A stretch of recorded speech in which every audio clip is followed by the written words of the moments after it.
नमस्कार, state news bulletin में आप सभी का बहुत बहुत स्वागत है। मैं आपके साथ हर्ष चौधरी। बुलेटिन की शुरुआत करने से पहले एक नजर बुलेटिन की हेडलाइंस पर। कल से शुरू होगी राजस्थान बोर्ड की परीक्षाएं।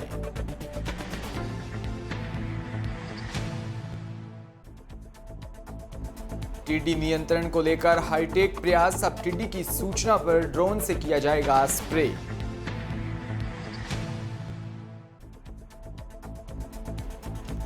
निजी हॉस्पिटल में मिला नवजात का भ्रूण, फैली सनसनी।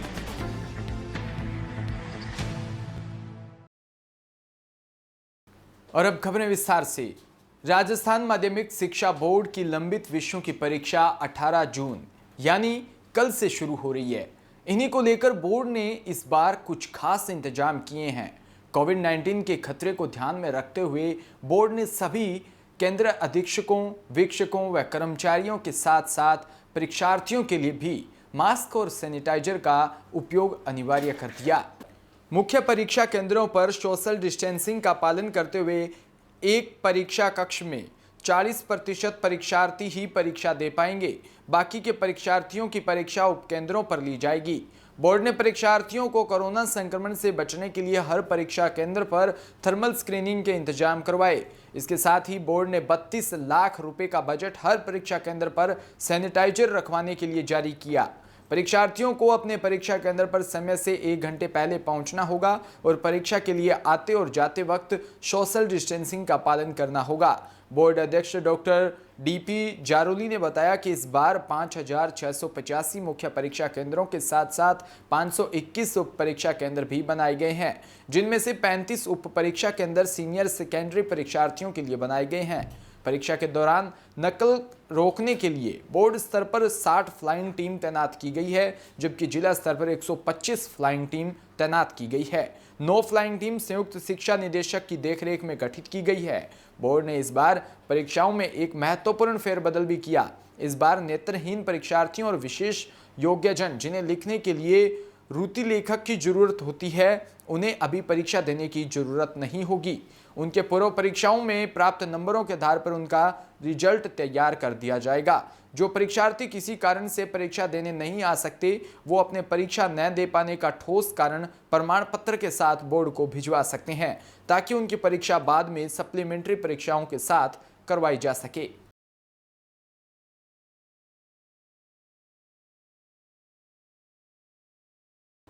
तो वहीं सीमावर्ती जिले जैसलमेर में टिड्डी दलों की आवक शुरू हो चुकी है।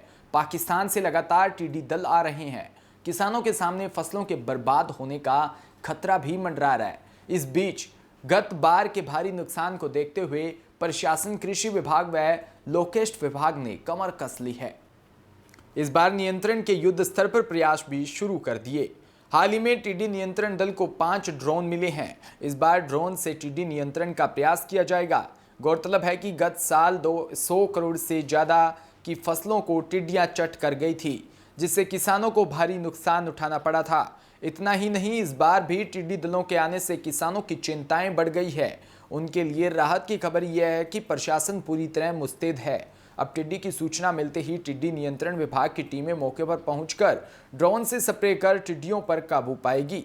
सूचना मिलते ही टीमों के साथ ड्रोन भी देर रात तक मौके पर पहुंच जाएंगे। जैसलमेर जिले में हाल ही में खोड़ी व जेठवाई में ड्रोन से नियंत्रण में सफलता मिली है। एक दिन पहले खोड़ी व जेठवाई में टिड्डी दलों की सूचना मिलने पर ड्रोन से स्प्रे पर काबू पाया गया। नियंत्रण के प्रयास से किसानों में खुशी है। वहीं टिड्डी नियंत्रण अधिकारी राजेश कुमार ने बताया कि इस बार टिड्डी दलों पर नियंत्रण के लिए बड़े स्तर पर प्रयास शुरू हो चुके हैं। किसानों को इससे कुछ राहत भी मिलने की संभावना है।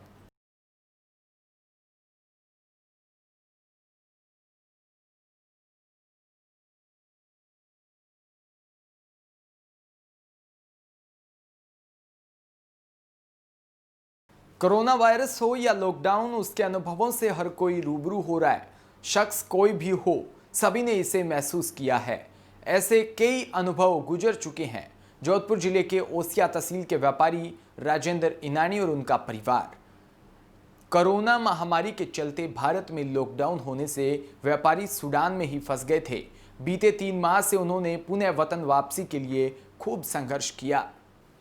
दरअसल ओसिया निवासी व्यापारी राजेंद्र इनानी व्यापार के सिलसिले में 17 फरवरी को सूडान की राजधानी खार्तूम गए थे, जिसके बाद 22 मार्च को लॉकडाउन होने की वजह से व्यापारी राजेंद्र प्रसाद वापस नहीं आ सके। वहीं 16 अप्रैल को व्यापारी का वीजा भी खत्म हो गया। ऐसे में परिवार के सदस्य व वतन से दूर विदेश में फंसे व्यापारी की चिंताएं बढ़ने लगी। करीब 3 माह से अधिक समय तक सूडान में फंसे व्यापारी ने अनेक कठिनाइयों का सामना करते हुए पुनः वतन लौटने में के लिए खूब संघर्ष किया। गौरतलब है कि लॉकडाउन के दौरान सूडान में फंसे व्यापारी राजेंद्र इनानी ने सूडान सरकार व इंडियन एम्बेसी व सांसद से मदद के लिए गुहार लगाई, परंतु किसी ने नहीं सुनी। फिर सोशल मीडिया के माध्यम से व्यापारी ने मदद के लिए गुहार लगाई। इसी क्रम में 3 माह बाद व्यापारी राजेंद्र इनानी 1 जून को चार्टर्ड प्लेन से पुनः वतन लौटे। इस दौरान उन्हें 58,000 रुपये किराया वहन करना पड़ा। वहीं वतन लौटने के बाद कोरोना गाइडलाइन अनुसार व्यापारी राजेंद्र दिल्ली में 14 दिन तक क्वारंटीन रहे और जांच रिपोर्ट नेगेटिव आने के बाद व्यापारी निजी वाहन से अपने पैतृक गांव ओसिया के लिए रवाना हुए।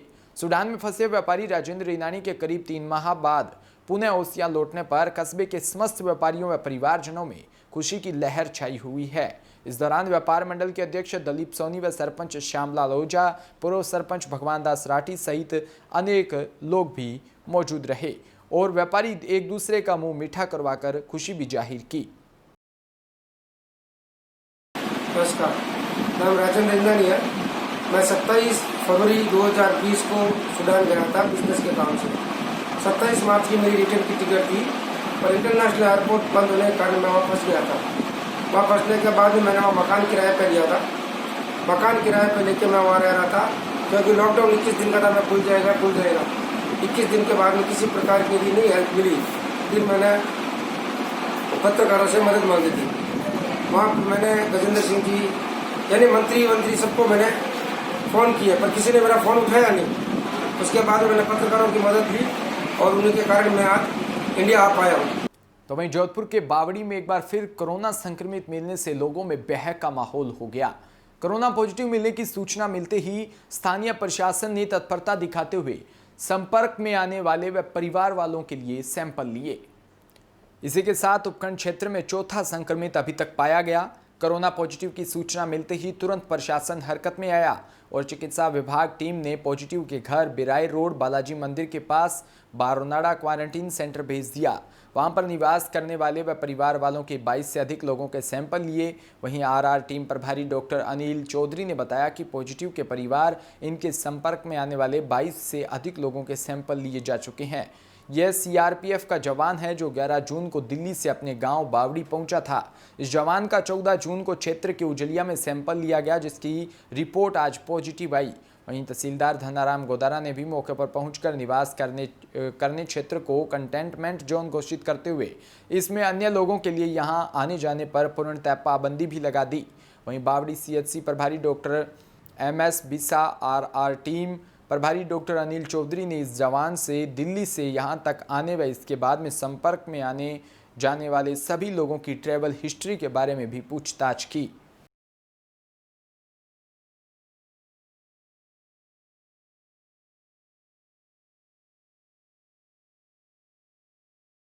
खबर तारानगर से, जहां भाजपा कार्यकर्ताओं ने कृषि मंत्री लालचंद कटारिया के नाम ज्ञापन उपखंड अधिकारी को सौंपते हुए किसानों को क्रय विक्रय सहकारी समिति में खरीफ की फसल का बीज उपलब्ध करवाने की मांग रखी।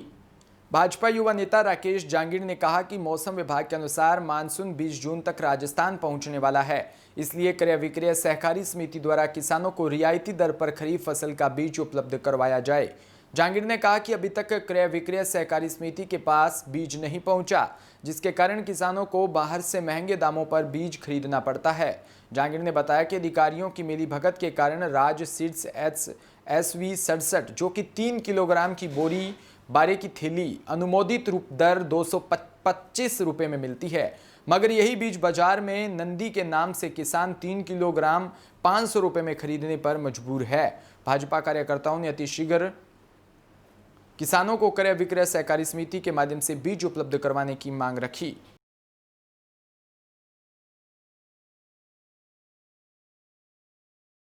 खबर तारानगर से, जहां भाजपा के राष्ट्रीय अध्यक्ष की होने वाली जनसंवाद वर्चुअल रैली के पोस्टर का भाजपा के स्थानीय कार्यकर्ताओं ने विमोचन किया।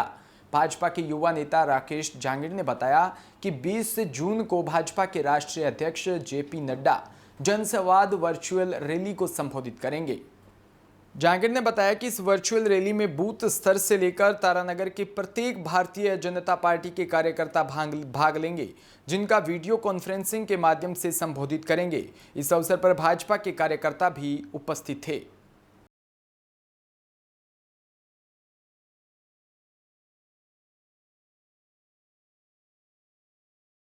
तो लॉकडाउन में मजबूर मजदूरों का सहारा बनी मनरेगा योजना की सरकारी करिंदे कुछ इस तरीके से धज्जियां उड़ाते हैं, जिनका एक उदाहरण कुंथाड़ा खुर्द पंचायत में देखने को मिला। जानकारी के अनुसार कुंथाड़ा खुर्द में पंचायत की ओर से लोगों को मनरेगा योजना में हरडी गांव के मजदूरों को रोजगार तक नहीं दिया गया। हरडी गांव के मजदूरों का कहना है कि पंचायत में ग्राम सचिव सामाजिक भेदभाव कर रहे हैं। ग्राम सचिव की ओर से कहा गया कि जिनका नाम पहले मस्ट्रोल में था वह काम करने आ जाए, लेकिन जब काम करना शुरू कर दिया तो मेट ने मस्ट्रोल में नाम मिलने के कारण उन्हें काम न करने के लिए कहा। इसके बाद हरडी की महिलाओं की ओर से पंचायत पर प्रदर्शन भी किया गया। महिलाओं के प्रदर्शन को देखते हुए पंचायत 12 बजे तक भी नहीं खुली। वहीं दूसरी ओर महिलाओं ने यह भी आरोप लगाया कि जिस जगह हम काम करते थे वहां न तो पानी की व्यवस्था थी और न ही कोई छांव की व्यवस्था थी। जो यहाँ नरेगा में कार्य कर रहे हैं, हाँ, वो आप कितनी बजे तक किए और आपको अब मेट ने क्यों हटा दिया गया? नेट को काय पता को नेट किसके हटा दिया। आपको क्यों काम से निकाल दिया वापिस? आपको क्यों भेज नाम दिया? नहीं आया हमारा। आपने फिर 9 बजे तक कार्य किस लिए किया? ऐसे कि भाई काम करो, आपका नाम आ गया। फिर मिस्टोल में देखा तो नाम ही नहीं आया। तो मिस्टोल में कितने बजे मिस्टोल को चेक किया गया? मेट 9 बजे।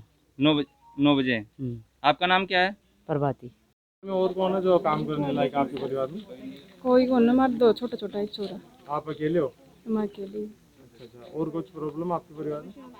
क्या इस जगह ना मैं तो रोजगार करने के लिए आई थी, अब मेरा नाम हटा दिया तो मैं काय करूँ।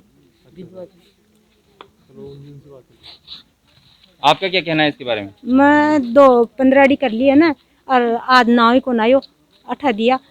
सेक्रेटरी से बात कर गई तो यहाँ खेत तो उन परमानेंट रखूंगा। मैं भी विधवा छू, 9 साल हो गया, आदमी नहीं मरिया। अरे अंग पंग छोरी से और कहते तो परमानेंट रखूंगा तो मन मर नाव नहीं आया।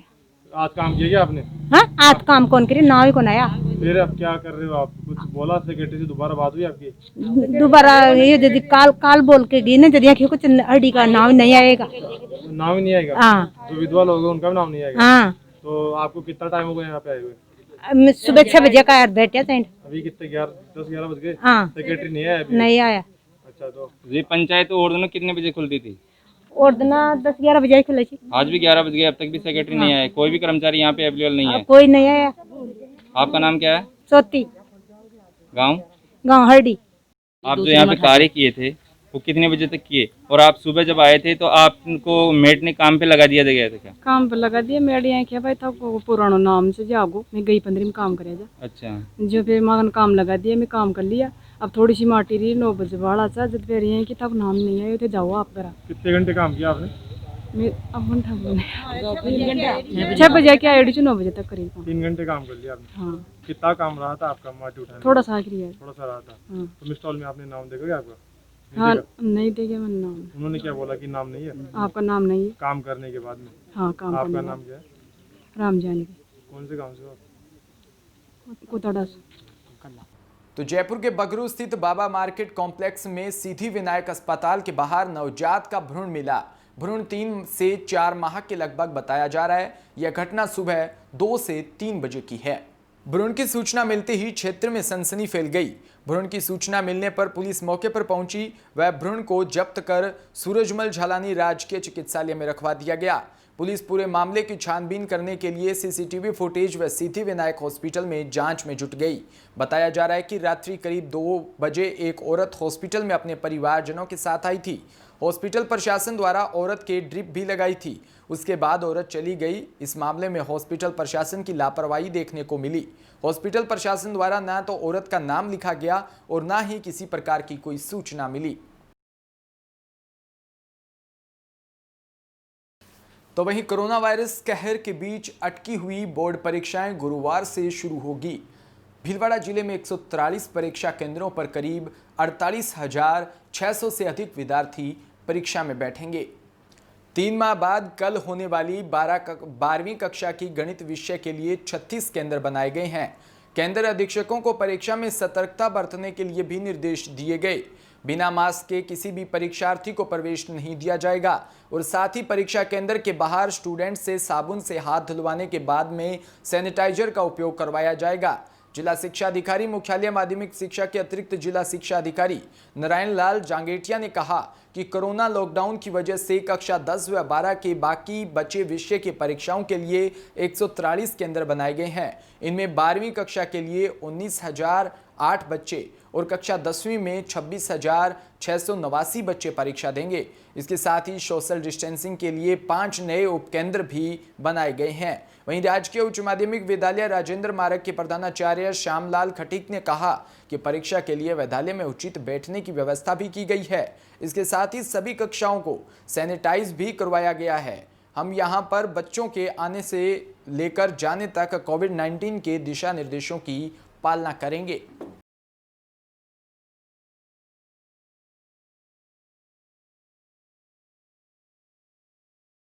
भीलवाड़ा जिले में राजस्थान सरकार के निर्देशानुसार माध्यमिक शिक्षा बोर्ड की शेष रही परीक्षाओं के लिए कल से परीक्षाएं आयोजित हो रही है। भीलवाड़ा जिले में 143 केंद्र कुल हैं और इनमें 48,697 बच्चे पंजीकृत हैं। कल गणित का विषय का पेपर है जिनको 36 केंद्रों पर संचालित किया जाएगा। हमने सभी केंद्राधीक्षकों को निर्देश दे दिए हैं कि बच्चों को कोविड-19 के संक्रमण को ध्यान रखते हुए सभी मास्क लगा करके आए ये सुनिश्चित करें। केंद्र पर प्रवेश से पहले ही हाथ धोने की व्यवस्था और सैनिटाइजर की व्यवस्था करने के निर्देश भी जारी कर दिए हैं। साथ ही साथ सभी केंद्रों पर थर्मल स्क्रीनिंग की जाएगी ताकि जो बच्चे अगर हाई टेम्परेचर से स्थिति में हैं तो ऐसी स्थिति में उनके लिए विशेष व्यवस्था की स्थितियाँ भी की जाएगी। भीलवाड़ा जिले में बोर्ड के सभी परीक्षा केंद्रों पर इसकी तैयारियाँ पूर्ण कर ली गई है। बोर्ड परीक्षाओं के प्रश्न पत्र भी सभी केंद्राधीक्षकों के माध्यम से थाने तक पहुँचा दिए गए हैं। सभी परीक्षाओं की व्यवस्थाओं की सुचारू होने की सूचना कंट्रोल रूम द्वारा ले ली गई है। भीलवाड़ा जिले में 12वीं के अंदर 19,008 बच्चे और कक्षा 10 के अंदर 26,689 बच्चे, कुल 48,697 बच्चे पंजीकृत हैं। कक्षा 10 की नई स्थितियों में कोविड-19 के संक्रमण की स्थितियों में 5 नए उपकेंद्रों का भी निर्धारण किया गया है ताकि बच्चे डिस्टेंसिंग के अंदर बैठ करके परीक्षा दे सकें। जिले में ये केंद्र खजूरी जहाजपुर ब्लॉक में, मांडलगढ़, बिजोलिया और हमीरगढ़ के अंदर बरडोद के अंदर निर्धारित किया। माध्यमिक शिक्षा बोर्ड की शेष रही परीक्षाओं के आयोजन के लिए स्थानीय विद्यालय ने पूर्ण तैयारियां कर ली गई है। कल परीक्षाएं शुरू हो रही है। इसके लिए हमें राजस्थान सरकार एवं माध्यमिक शिक्षा बोर्ड की गाइडलाइन के अनुसार हमने पूरा फॉलो करने की पूरी कोशिश की है। हमने 6-6 फीट की दूरी का मापदंड अपनाते हुए प्रत्येक कक्षा कक्ष में बैठक व्यवस्थाएं की है। कल जब बच्चे प्रवेश परीक्षा देने के लिए आएंगे तो हमारे प्रवेश द्वार पर ही हमारे वीक्षक साथीगण उन बच्चों के हाथ सैनिटाइज करवाएंगे और अंदर उनको ले लेंगे। अंदर भी पानी और साबुन की व्यवस्था की गई है। रूम में बैठने से पहले हमारे वीक्षक अपने रूम के बाहर खड़े रहेंगे, उनके हाथ सैनिटाइज करवा के रूम में बिठाएंगे। बिठाने के बाद परीक्षा देने के बाद बच्चे जब चले जाएंगे तो प्रतिदिन परीक्षा से पूर्व एवं परीक्षा के पश्चात हम विद्यालय स्तर पर प्रत्येक रूम को भी सैनिटाइज करवाएंगे। कल मैथ्स का पेपर है 12th क्लास का और हमारे यहाँ 46 बच्चे भाग रहे हैं। 39 कमरे हमने परीक्षा कक्ष बनाए हैं और हमारे सबसे ज़्यादा कमरे जो पूरे कमरे हैं वो 29 और 30 को जो 10th क्लास की परीक्षा है वही हमारे लिए चुनौती है और उसकी हम ज़्यादा तैयारी कर रहे हैं। तो वहीं राजस्थान सरकार ने सभी प्राइवेट बसों का टैक्स माफ कर दिया, जिसकी वजह से सभी ऑपरेटर्सों में हर्ष की लहर देखने को मिली है। दरअसल कोविड-19 के कारण 20 मार्च से बसें बंद थी, जिसके बाद मंगलवार को प्रदेश अध्यक्ष अनिल कुमार जैन से फोन पर वार्ता हुई। प्रदेश अध्यक्ष ने बताया कि परिवहन मंत्री से वार्ता में सरकार ने यह घोषणा की गई है, बिना शर्त आरसी सरेंडर की जाएगी। अप्रैल, मई, जून माह का टैक्स भी माफ किया जाएगा। वहीं जुलाई का 75%, अगस्त का 50% और सितंबर का 25% टैक्स माफ किया जाएगा। परिवहन मंत्री ने यह आश्वासन दिया कि टैक्स के लिए 50-50 किलोमीटर के स्लैब से टैक्स लिया जाएगा। वहीं जिला निजी बस एसोसिएशन के सचिव जगदीश चंद्र ओझा ने बताया कि जिला निजी बस एसोसिएशन के अध्यक्ष गौरवर्धन लाल सोमानी, ट्रैवल्स बस एसोसिएशन के अध्यक्ष दलीप भट्ट, उपाध्यक्ष कलीम काजी, कोषाध्यक्ष मनोज पारिक, सलाहकार फरीद मोहम्मद, बस ऑपरेटर लोकेश बिश्नोई, देवीलाल जांगीर, हमेदर लेडा सहित मौजूद थे। सभी को बधाई व मुंह मीठा करवाकर बधाई भी दी।